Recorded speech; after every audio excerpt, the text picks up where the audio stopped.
There are stories buried deep beneath time, lost in the cracks between myth and reality. Stories that even the gods whisper about in silence.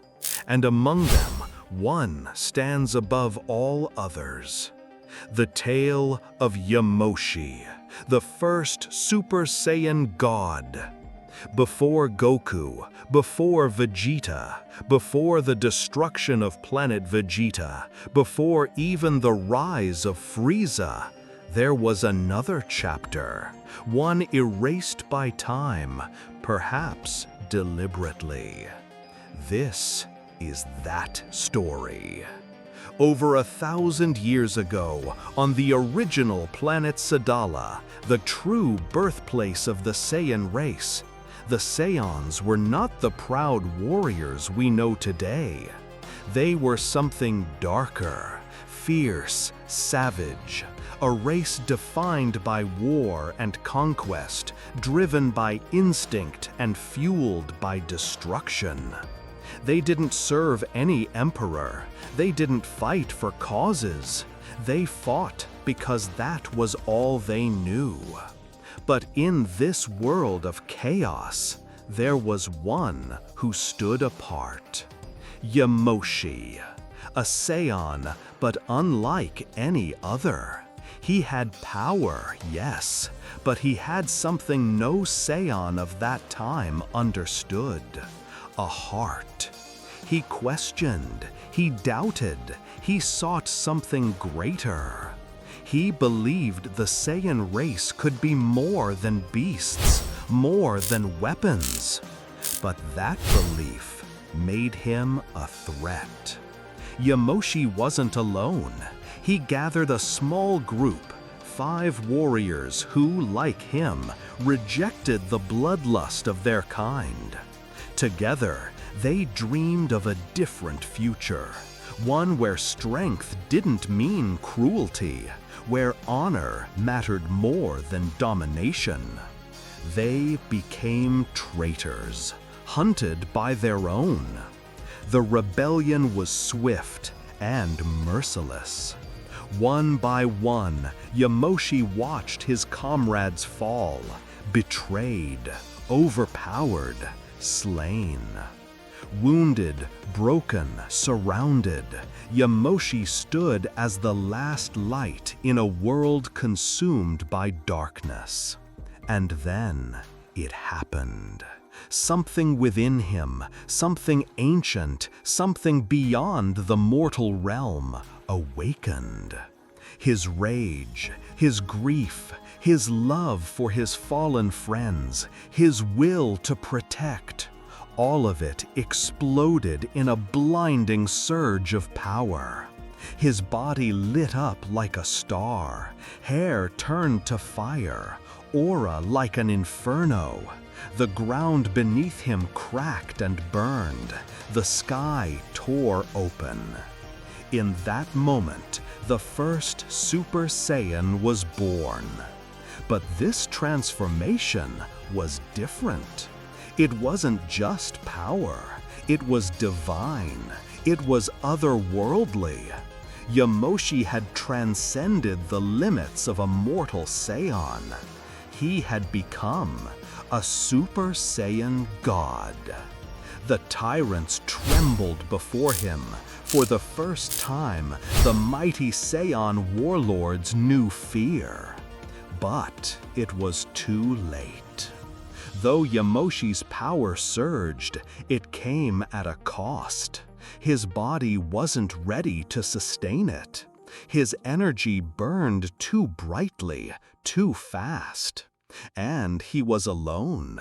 The divine form required unity, harmony, balance. Without his comrades, he couldn't stabilize the transformation. Still, he fought. He raged against fate itself. But even gods can fall. Yamoshi was eventually defeated, not by might, but by exhaustion. His body gave out. His light faded. And yet, his essence did not.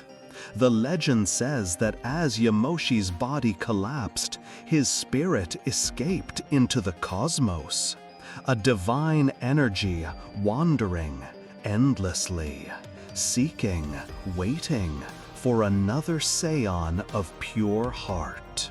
For generations, that spirit remained dormant until the arrival of Goku.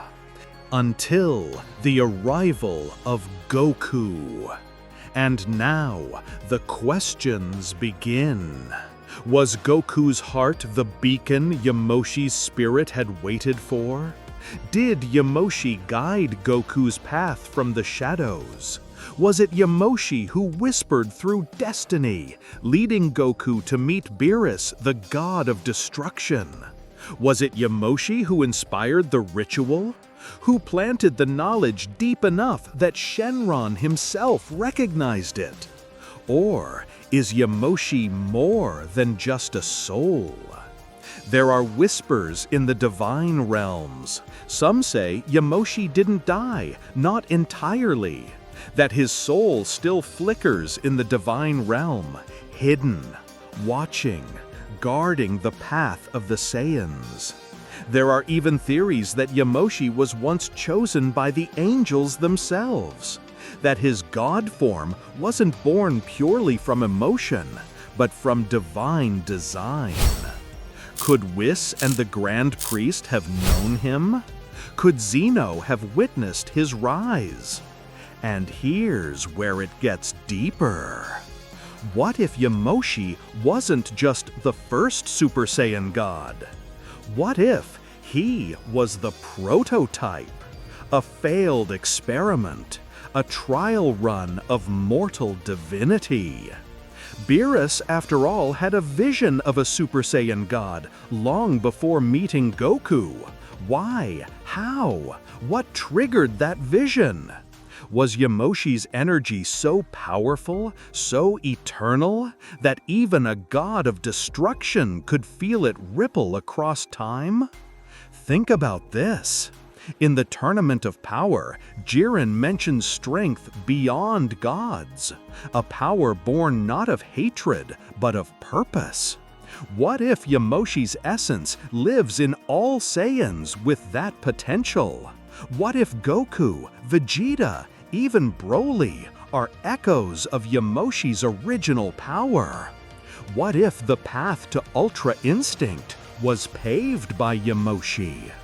And what of Vegeta's new power, Ultra Ego, a transformation that embraces the destruction side of divinity? Could this be a mirror of Yamoshi's downfall, a warning of imbalance? And then there's this final theory. What if Yamoshi isn't done? What if he's reborn, somewhere, somehow? A Saiyan child growing up unaware of the fire within him. Or perhaps he waits in the divine realm, sealed by the Grand Priest, his return forbidden. Because Yamoshi represents something dangerous, a mortal with the power of a god, the very thing that terrifies the cosmic balance. A being who rose not through training or divine gift, but through will.